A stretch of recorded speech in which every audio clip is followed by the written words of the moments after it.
Napenda kutoa taarifa kuhusiana na matukio mawili yaliyojitokeza katika mkoa wetu kama ifuatavyo. Ni kwamba jeshi la polisi katika mkoa wa Mwanza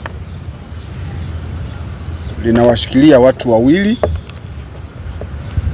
kwa majina ambao ni Ambrose Anthony Msafiri, ana umri wa miaka 18, ni mfanyabiashara na mkazi wa kijiji cha Nyangomango kilichoko wilaya ya Misungwi, na mwingine anayeshikiliwa ni Emmanuel Perius Kagero, ana miaka 18.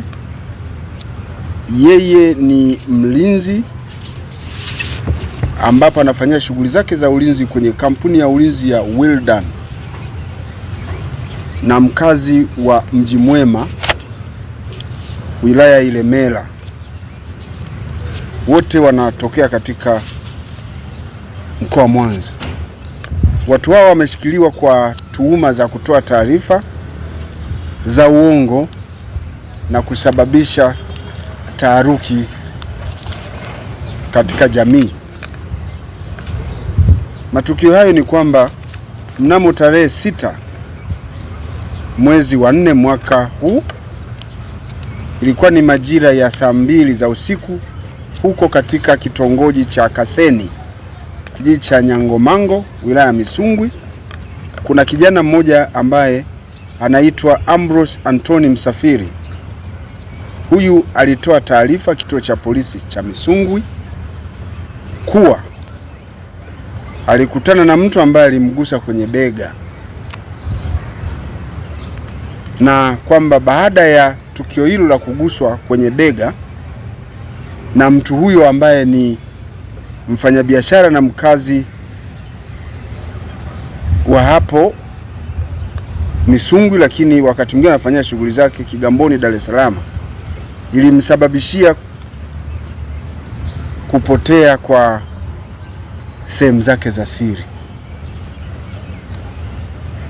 Taarifa hiyo iliibua taharuki miongoni mwa wananchi waliokuwa katika eneo hilo, na mara baada ya taarifa hizo kufika katika kituo cha polisi, jeshi la polisi walifika mara moja kwenye eneo la tukio na kuanza uchunguzi kwa kuwahoji watu mbalimbali, ikiwa ni pamoja na kumkamata huyo mtuhumiwa kwa mahojiano zaidi. Hata hivyo, mtoa taarifa alichukuliwa kwa ajili ya kuhojiwa pia na kufanyiwa uchunguzi wa kitaalamu, ambapo uchunguzi ulionyesha kuwa sehemu zake za siri zilikuwa katika hali yake ya kawaida katika mwili wake. Hivyo uchunguzi ulibainisha kuwa hakuwa na changamoto za aina yoyote, tofauti na alivyokuwa ametoa taarifa hizo kwa jeshi la polisi, lakini na kusikika kwa wananchi.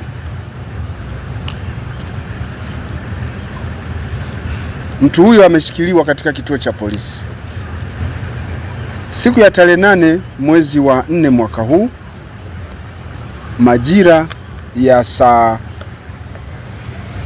6 za mchana katika eneo la Kirumba wilaya Ilemela.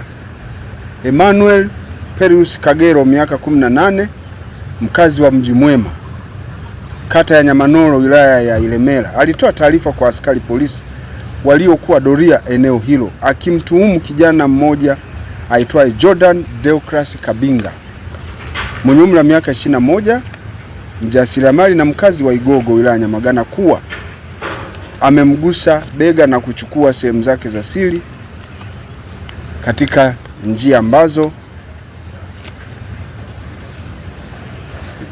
njia za kumshika bega na kuleta hiyo taharuki.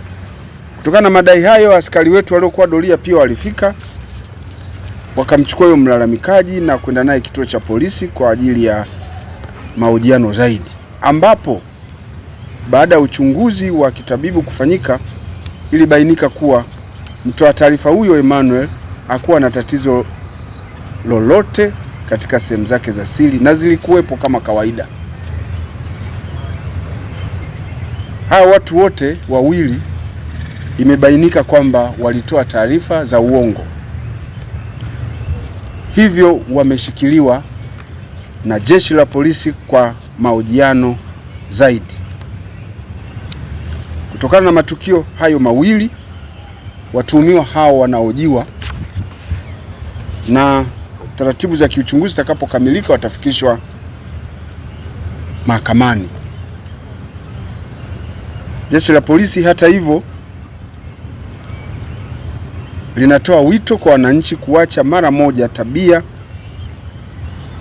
za kusambaza uvumi na usiokuwa na uthibitisho wa aina yoyote.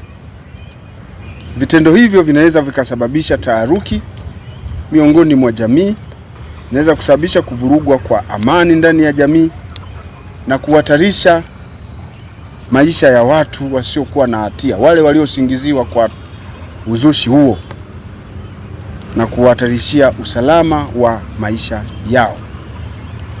Hivyo jeshi la polisi linaomba wananchi kuacha tabia hizo, kwani kufanya hivyo ni kosa na wanaweza kuchukuliwa hatua za kisheria. Hata hivyo, jeshi la polisi kupitia mpango wa mkaguzi wa kata na utaratibu wetu unaowataka wakuu wa polisi wa wilaya na wakuu wa vituo kutoka maofisini kwenda kuzungumza na wananchi, wanaendelea kutumia nafasi hiyo ya ushirikishwaji wa jamii kuendelea kuwatahadharisha wananchi kuepukana na tabia ya kuzua uvumi kwa lengo la kuleta taharuki kwenye jamii. Kazi ambayo inaendelea kufanyika vizuri katika kata zote, tarafa na kwenye wilaya zote kuelimisha jamii yetu. Lakini kwa kutumia nafasi hii, mimi kamanda wa polisi wa mkoa nazidi kusisitiza kwamba wananchi waache tabia ya kusambaza uvumi usiokuwa na ukweli na hivyo kutaka kuleta taharuki katika jamii.